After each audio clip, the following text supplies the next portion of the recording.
నమస్కారం ఘంటారావానికి స్వాగతం. ముందుగా ప్రధానాంశాలు. ఒంటిమిట్ట మృతులు ఎర్రచందనం కూలీలే, బ్యాగుల్లో సామాగ్రి ఆధారంగా గుర్తింపు.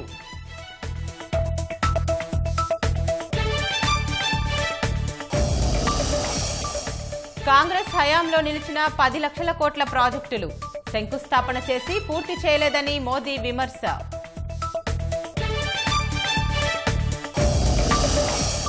త్రిపురలో ప్రశాంతంగా ముగిసిన పోలింగ్, ప్రజాస్వామ్య స్ఫూర్తిని చాటిన ఓటర్లు.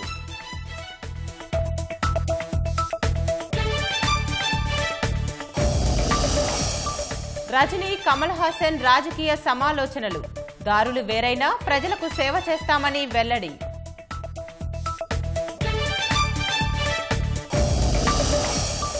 కేంద్రంపై అవిశ్వాసం పెట్టేందుకు మేం సిద్ధం, మద్దతివ్వాలని చంద్రబాబు, పవన్ కు జగన్ సూచన.